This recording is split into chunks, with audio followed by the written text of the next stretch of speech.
শনি পুজো বা শনি মন্দিরে যাওয়ার নিয়ম সম্বন্ধে আমি কিছু কথা এখানে বলবো, কারণ অনেকেই এই বিষয়টা জানতে চায় যে কি করা উচিত। তো সেই বিষয়ে সাধারণভাবে আমরা শনি ঠাকুরের নামে উচ্চারণ করি না, আমরা বড় ঠাকুর বলে থাকি। কারণ সবাই ভাবে এই নাম উচ্চারণ করলেই বোধহয় ক্ষতি হয়ে গেল। এরকমটা ঠিক নয়। তবে যা কিছু বাধা, যা কিছু অবস্ট্রাকেল, সমস্ত কিছুর কারক হচ্ছে এই শনি মহারাজ। এনাকে তুষ্ট করার জন্য অহরহ নানান চিন্তাভাবনা করা হয়ে থাকে। তো এখন বিষয়টা হচ্ছে, আর 5টা পুজোর মতো শনি পুজো করা যায় কিনা, বাড়িতে করা যায় কিনা, বা মন্দিরে গেলে কি করতে হবে ইত্যাদি বিষয়। তো প্রথমেই আমি বলি, শ্রাবণ মাসে যেমন শিবের পুজো করা হয়ে থাকে, তেমনি শ্রাবণ মাস হচ্ছে শনি মহারাজের মাস। তাই শ্রাবণ মাসে যদি কেউ বাড়ির উঠোনে, অর্থাৎ খোলা জায়গায়, বাড়ির মধ্যে নয়, বাড়ির চার দেয়ালের মধ্যে নয়, খোলা জায়গায়, বাড়ির উঠোন বা এরকম কোনো খোলা জায়গাতে, যাদের ফ্ল্যাট বাড়ি তারা যদি বাড়ির ছাদে যেয়ে করতে পারে, এরকম কোনো ব্যবস্থা করা যায়। বা ফ্ল্যাট বাড়ির যে নিচে যে করিডোর রয়েছে বা নিচে যে লন রয়েছে, এরকম জায়গায় করা যেতে পারে। আর যদি বাড়ি নিজের হয় তাহলে বাড়ির উঠোনে বা বাড়ির কোনো খোলা জায়গায় শনি পুজো করা যেতে পারে।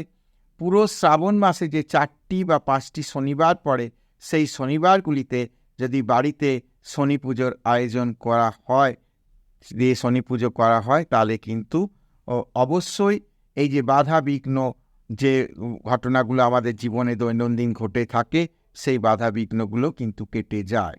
এবার হচ্ছে, অনেকেই বলার পরও অনেকেরই কিন্তু একটা ভয়ভীতির জায়গা থাকে।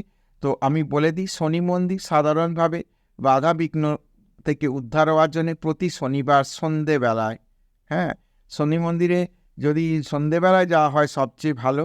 এবার যদি কারোর সময় না হয়, দিনের দিকে সুবিধা হয়, তাহলে সেটা যেতে পারে। কিন্তু শনি মন্দিরে সন্ধেবেলায় যে শনির উদ্দেশ্যে, শনি ঠাকুরের উদ্দেশ্যে বা বড় ঠাকুরের উদ্দেশ্যে তার যা অসুবিধা বাধা সেগুলো জানানো। সাধারণভাবে খুব সহজ পদ্ধতি হচ্ছে ধূপ জেলে দিয়ে আসা, এবং যদি কোনো প্রসাদ নিয়ে যাওয়া হয় সঙ্গে, সেটি প্রসাদই হয়ে যাওয়ার পর সেখানেই মুখে একটু দিয়ে বাকি যারা থাকে তাদের সেই প্রসাদকে দিয়ে আর পেছন দিকে না তাকিয়ে সোজা ফিরে আসা। এবং বাড়ি ঢোকার আগে হয় রাস্তার কোনো জায়গায় পাটি ধুয়ে নেওয়া, রাস্তাতে নানান জায়গায় টিউবওয়েল বা টাইম কয়েল থাকে, সেখানে পাটি ধুয়ে নেওয়া, বা যাওয়ার সময় বা বাড়ির কেউ কাউকে বলে যাওয়া, বাইরে খানিকটা জল রেখে দেওয়া, পাটি ধুয়ে বাড়ির ভেতর প্রবেশ করা। শনির প্রসাদ বাড়িতে আনা চলবে না। যদি বাড়ির কোনো সদস্য সঙ্গে গিয়ে থাকে তাহলে সেই প্রসাদ খেতে পারে, কিন্তু বাড়িতে এনে প্রসাদ খাওয়া যায় না বা যাবে না। ওইখানেই প্রসাদটি বিতরণ করে দিতে হবে, আর ধূপ জেলে আসতে হবে। আর যদি পারা যায় সর্ষের তেল যদি শনি বা বড় ঠাকুরের মন্দিরে দান করা যায় সেটা আলাদা। কমসে কম 100 গ্রাম বা 250 গ্রাম, 1 কিলো এই পরিমাণ তেল যে যদি শনি মন্দিরে দান করা হয় বা শনি ঠাকুরের উদ্দেশ্যে অর্পণ করা হয়, তাহলে কিন্তু শুভ ফল পাওয়া যায়। তো এর বেশি খুব একটা কিছু করার দরকার হয় না যদি এই কাজটি করা যায় প্রতি শনিবার। আর বলি, যদি শুরু করেন তাই কম করে 52টি শনিবার, অর্থাৎ 1 বছর টানা গুনে গুনে 52টি শনিবার কিন্তু মন্দিরে যাবে এবং শনি মহারাজের উদ্দেশ্যে বা শনি ঠাকুরের উদ্দেশ্যে আপনার সমস্যার কথা জানাবেন। দেখবেন ধীরে ধীরে কিন্তু আপনার যে দৈনন্দিন সমস্যা, সেই সমস্যা কিন্তু কেটে যাবে। তো আজকের ভিডিও এই পর্যন্ত।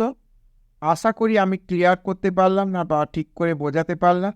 যদি ভিডিওটা ভালো লাগে তাহলে অবশ্যই চ্যানেলটাকে সাবস্ক্রাইব করবে, শেয়ার করবে এবং লাইক করবে।